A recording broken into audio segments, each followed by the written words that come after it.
La otra mirada de la historia. Bienvenidos a este nuevo encuentro en La otra mirada de la historia. Este es un espacio de análisis y reflexión sobre diversos acontecimientos y personajes histórico-políticos para un contexto actual. El día de hoy abordaremos como tema el Grupo de Puebla, amenaza continental para Colombia. En la emisión anterior tuvimos la oportunidad de conocer algo sobre el Foro de Sao Paulo. El día de hoy analizaremos sobre la última reunión que sostuvo de manera virtual el famoso Grupo de Puebla. Hay que tener en cuenta que los grupos socialistas y o comunistas tienden a unirse en diferentes facciones a lo largo y ancho de la historia. Cada vez que crean una nueva organización multilateral, por así decirlo, tratan de eliminar todas esas falencias que tuvieron en la organización anterior. Para ser más claros, cabe señalar que en el Foro de Sao Paulo hacen parte grupos políticos y guerrilleros de diferentes países, pero tienen en contra la situación de Venezuela y como tal el régimen dictatorial de Cuba. Pues bueno, el Grupo de Puebla es una especie de lavado de cara de la izquierda internacional y especialmente la iberoamericana, ya que en este grupo se excluye tanto a Cuba como Venezuela, con el fin de no someterse a las críticas de los regímenes totalitaristas de estos dos países. El Grupo de Puebla. Esta organización realizó su primera asamblea el día 12 de julio de 2019 en la ciudad de Puebla, en México, lugar al que debe su nombre. Dicho grupo reúne a los representantes socialistas y o progresistas de Iberoamérica, entre los que se cuentan varios expresidentes latinoamericanos como Luis Ignacio Lula da Silva, Rafael Correa, Dilma Rousseff, José Mujica, Evo Morales, Fernando Lugo, Ernesto Samper por Colombia y el jefe del gobierno español, José Luis Rodríguez Zapatero. Dicha organización señala que su objetivo es, abro comillas, articular ideas, modelos productivos, programas de desarrollo y políticas de Estado de línea progresista. Pues bien, el pasado 15 de mayo se llevó a cabo el quinto encuentro, de manera virtual, del Grupo de Puebla, denominado La Unión es el Cambio, cuyo fin era analizar la paz de Colombia y de paso tratar el tema de actualidad como es la pandemia generada por el COVID-19. En este encuentro participaron por Colombia, al ser el punto principal de discusión en la reunión, Ernesto Samper, expresidente, y la señora Clara López Obregón, ambos fundadores del Grupo de Puebla. También participaron como supuestos líderes del progresismo colombiano, Gustavo Petro, Rodrigo Londoño alias Timochenko, Sandra Ramírez o Griselda Lobo, esposa de Tiro Fijo y actualmente segunda vicepresidenta del Senado, el senador del Polo Democrático Iván Cepeda, Camilo Romero, exgobernador de Nariño perteneciente al Polo Democrático, León Valencia, escritor y quien en el pasado hiciera parte del ELN, Guillermo García Realpe, senador liberal, León Freddy Muñoz, representante de la Cámara por Alianza Verde, Roy Barrera, senador del partido de la U, quien se presentó en esta reunión como perseguido, Antonio Sanguino del ELN y senador de la Alianza Verde, Carlos Caicedo, gobernador del Magdalena, David Racero, representante de la Cámara por la lista de los decentes, Ángela María Robledo, representante de la Cámara por la Colombia Humana, Carlos Roberto Benavides del Polo Democrático, María José Pizarro, representante hija del jefe del M19 Carlos Pizarro por la lista de los decentes, Alexander López, senador del Polo Democrático, Carlos Ramón González, fundador y director de la Alianza Verde. A continuación vamos a analizar las apreciaciones de algunos de sus participantes en el desarrollo de los temas, iniciando por la del expresidente colombiano Ernesto Samper, quien señaló: el proceso de paz en Colombia se encuentra en un limbo, pero más cerca del infierno que del cielo. Agregando además, no podemos regresar después de la pandemia al mismo modelo. Tenemos que diseñar un mecanismo distinto que nos permita avanzar en una agenda alternativa hacia el futuro. La agenda alternativa que propone el expresidente del Proceso 8000 no es otra que la implantación del socialismo en nuestro país, para lo cual quieren sacar provecho de la crisis originada por la pandemia que actualmente nos afecta. ¿Quién lo creyera que después de un vergonzoso periodo de gobierno financiado por el narcotráfico, este oscuro personaje siguiera atentando contra el Estado colombiano tras bambalinas, aliándose a los representantes del populismo marxista continental, quienes a través del precario proceso de paz pretendían tomarse en el poder, lo cual por los mismos incumplimientos de la guerrilla y el minúsculo atisbo de justicia se ha venido a menos? El expresidente de Uruguay, José Mujica, indicó: el fracaso del proceso de paz en Colombia es un fracaso que nos envuelve a todos en Latinoamérica. Tiene toda la razón Pepe Mujica en lo que afirma, toda vez que el fallido proceso de paz lo único que pretendía era garantizar la impunidad a los miembros de las FARC y tomarse el poder de nuestro país, pretensión que desde fines del siglo XX busca la izquierda internacional, y ante la entrega de amplios beneficios, sin la más remota aplicación de justicia, el otorgamiento de puestos en el Congreso colombiano y otras herramientas más de guerra cultural que pretendían utilizar, ven que sus nefastos planes se retrasan o se frustran, manifestando también, al referirse a la pandemia del COVID-19, abro comillas, el costo siempre lo van a pagar los más débiles. Los poderosos tienen que darse cuenta que no tiene durabilidad cualquier forma de poder que se sustenta en semejante desigualdad. Tal afirmación carece de todo sentido. ¿Acaso el COVID-19 hace distinción de clases o estratos socioeconómicos? ¿Los perjuicios económicos de la pandemia no afectan a trabajadores y empresarios? Este argumento es una demostración más del discurso incendiario y de odio de clases que suele fomentar la izquierda. Para superar las dificultades económicas causadas por la pandemia, lo que se requiere es el acuerdo, la concertación entre ambos actores, empresarios y trabajadores, con el fin de evitar el cierre de las empresas y el incremento del desempleo, aunque la afirmación apunta a ello, a la destrucción del aparato productivo y a la pauperización económica del país, para arar el terreno a las propuestas pseudomesiánicas que el populismo ofrece. El expresidente ecuatoriano Rafael Correa señaló: en Colombia es necesaria la ausencia de violencia y también la presencia de justicia. Totalmente de acuerdo. Y aunque el prófugo expresidente ecuatoriano desde Bélgica ignora la realidad colombiana, hay que reconocer que tiene la razón. ¿Por qué? Porque en realidad las FARC simularon una desmovilización con el objetivo de ganar posiciones en el poder legislativo y en algunos espacios de participación que la Constitución permite. Pero en sí la violencia que siempre ha ejercido en los campos de Colombia persiste, y esto a través de su brazo armado, ahora denominado disidencias de las FARC, en donde sus camaradas Márquez, Santrich y otros continúan delinquiendo. En cuanto a la justicia, es verdad, el acuerdo con las FARC carece completamente de ella, al crear para sí un tribunal de absoluciones como lo es la JEP, organismo de arraigo marxista estructurado por miembros de Sendero Luminoso, Montoneros y ETA, y en la cual no se ha conocido aún la primera sentencia ni los verdaderos aportes a la verdad por parte de los miembros de las FARC. Por el contrario, fueron cómplices en la fuga de Jesús Santrich al brindarle la protección suficiente para evadir la justicia americana por posibles delitos de narcotráfico después de la firma del acuerdo. Antonio Sanguino, senador colombiano, expresó: la pandemia del COVID-19 no puede frenar la lucha por la paz del país. Hoy más que nunca, toda América Latina debe unirse para respaldar la paz de Colombia, que es la paz de toda la región. Es pertinente señalar que estos representantes utilizan la dialéctica orwelliana, en donde lo que afirman en realidad significa lo contrario. Y me explico.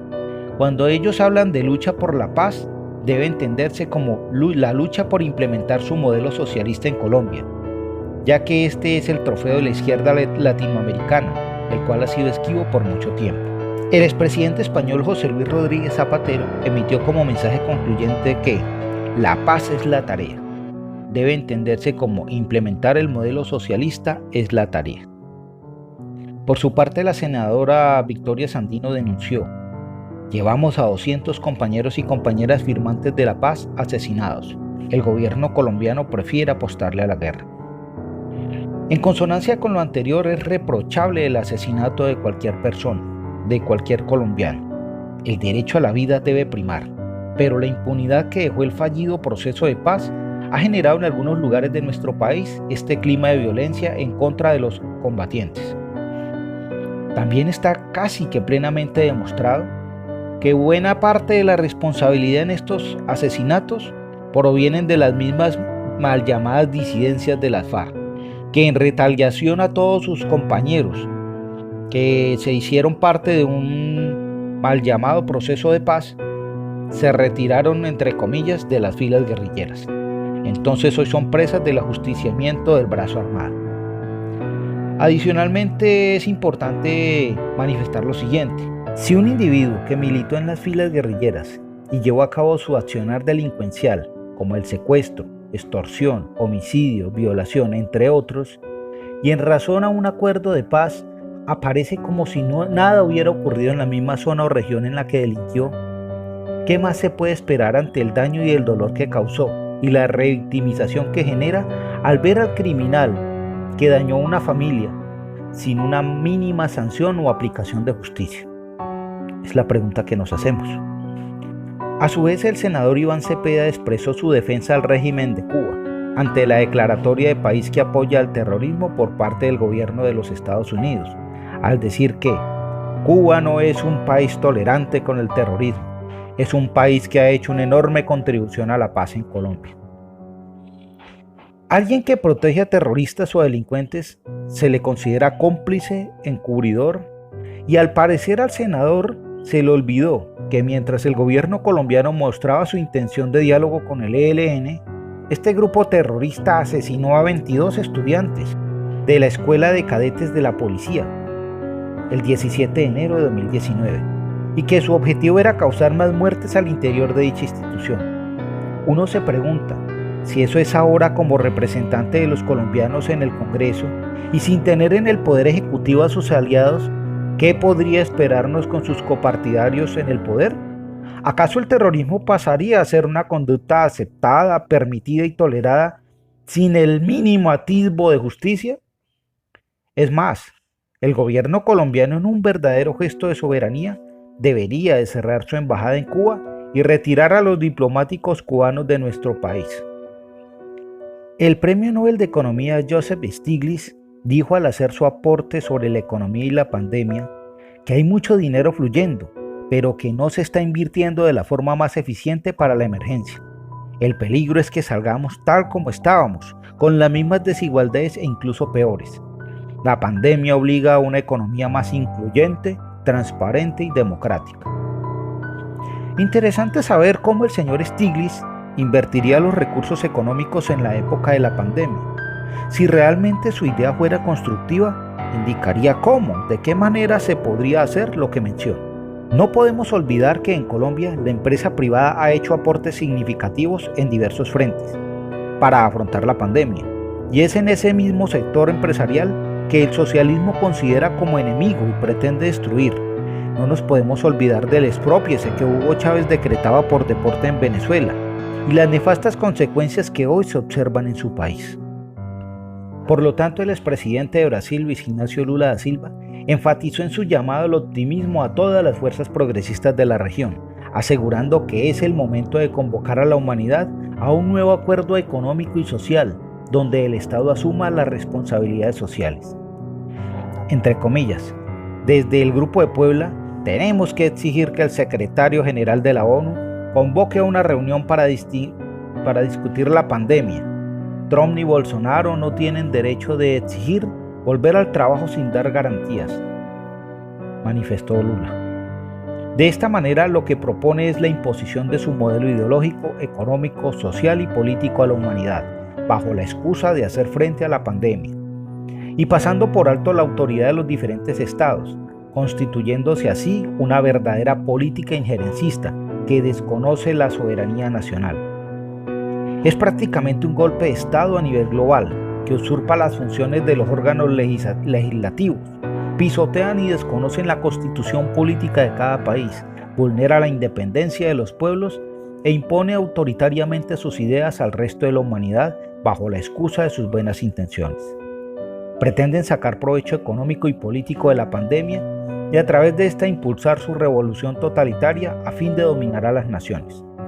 La propuesta de Lula fue respaldada por el presidente de Argentina, Alberto Fernández, quien insistió en la importancia de la unanimidad latinoamericana y afirmó: tendremos que repensar el mundo. El coronavirus dejó al descubierto la desigualdad. El coronavirus puso en evidencia la debilidad del modelo económico actual, basado en la insolidaridad y la desigualdad. Muy pocos no pueden sostener a todo el mundo. Y agrega: quedó demostrado en Latinoamérica que la meritocracia no es el camino, porque las posibilidades no son las mismas. El camino es la solidaridad. Según Fernández, el modelo socialista es la salvación. La redistribución igualitarista es la que se requiere. Propone desconocer el mérito, la capacidad, el conocimiento, la experiencia, por la dadivosidad, la democratización. Ejemplo claro, y hay que decirlo, lo he conocido de primera mano por algunos ciudadanos venezolanos. El régimen dispuso en su momento entregarle la administración de la petrolera estatal a los militares. Graso error.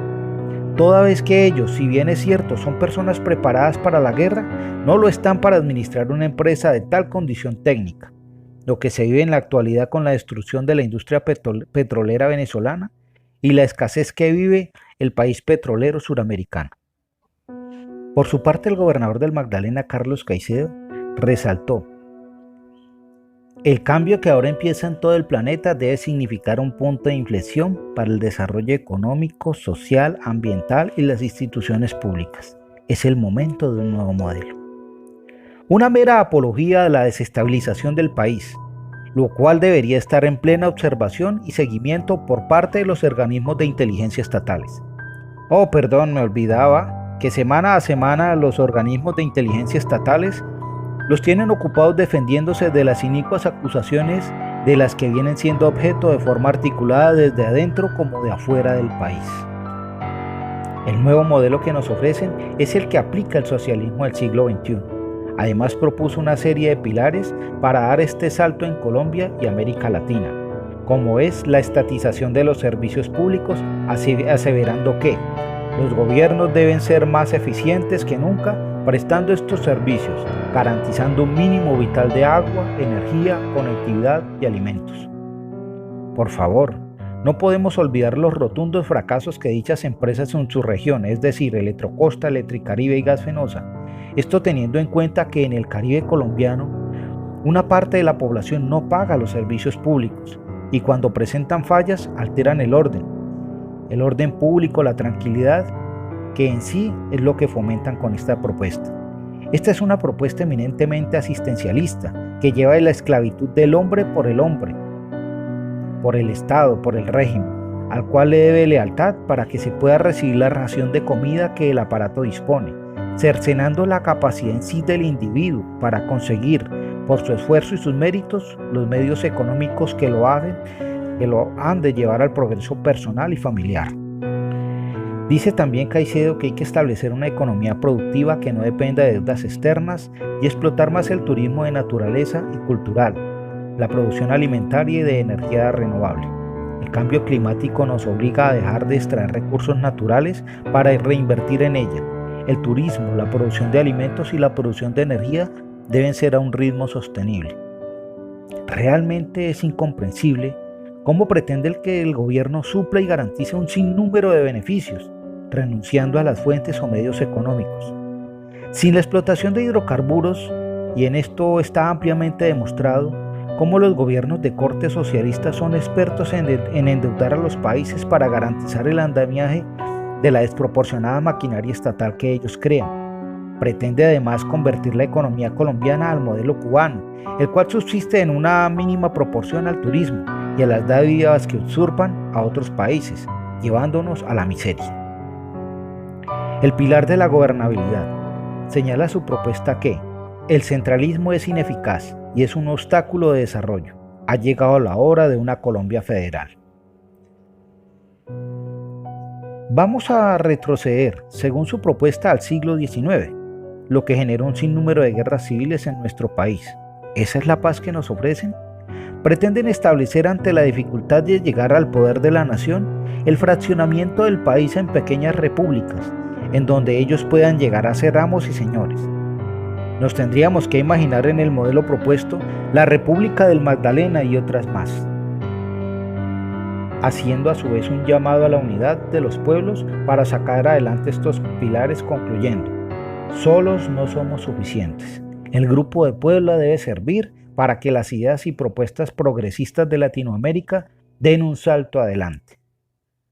¿El salto adelante? No sé qué pensar. ¿El gobernador desconoce qué fue el salto adelante o se mofa de la ignorancia de muchos sobre esto? El gran salto adelante fue la política colectiva que a través de las comunas populares implantó el régimen totalitario chino de Mao Zedong entre 1959 y 1961, el cual trajo como consecuencia el genocidio de cerca de 60 millones de chinos por física hambre. Y llama la atención que quienes padecieron dicha hambruna fueron los campesinos y pobres, mientras que en las ciudades los miembros del partido festejaban amorosamente. ¿Y esa es la fórmula que nos están ofreciendo? Todo lo que he dicho me lleva a dejar la siguiente reflexión. Si en nuestros países las llamadas políticas sociales impregnadas de solidaridad son enfocadas a proveer o suplir a toda la población de los bienes que carecen de forma gratuita, la pregunta es: ¿de dónde saldrá el dinero para llevar a cabo dichos planes? ¿A quién le corresponde? ¿Y quién podrá pagar los impuestos necesarios y suficientes que requiere un gobierno para cumplir con la entrega de prebendas? ¿Por qué no se nombró a Venezuela en dicha reunión ni se refirieron a ella? No podemos olvidar que la articulación de actores desestabilizadores internos estaba en avanzada a través de las famosas jornadas de protesta, marchas, bloqueos y demás, las cuales, y ante el confinamiento al que nos vemos abocados en este momento, la estrategia no se detiene y a nivel internacional siguen conspirando en contra de nuestra nación. Es un proyecto que está en progreso, y si el gobierno y los ciudadanos conscientes no informamos al resto de la ciudadanía, se corre el riesgo de continuar siendo manipulados como hasta ahora lo han hecho, con muchos campesinos, estudiantes, indígenas y demás grupos sociales, a quienes instrumentalizan con el objetivo de manipular a las masas y poder llegar al poder. Y una vez arriba, estos grupos que fueron usados para presionar padecen del olvido y la presión por parte de los nuevos líderes al imponer su modelo socialista basado en la ideología marxista. Cabe señalar que la estrategia hegemónica de Lenin, como es el dominio de una clase, como son los obreros sobre los otros campesinos, los cuales son necesarios para hacer la revolución, insinuando que no existirán clases sociales y que las necesidades del campesinado, clase dominada, serán tenidas en cuenta dentro del programa social revolucionario. Para terminar, dejo una última reflexión. Si Lula, si Rousseff, si Morales y Correa tuvieron la oportunidad de gobernar bajo los principios ideológicos y mesiánicos que nos ofrecen, ¿no creen que Brasil, Bolivia y Ecuador deberían ser modelos de desarrollo y progreso en la región? Algo realmente envidiable como modelo, el cual podría servir de forma ejemplar al resto de las naciones.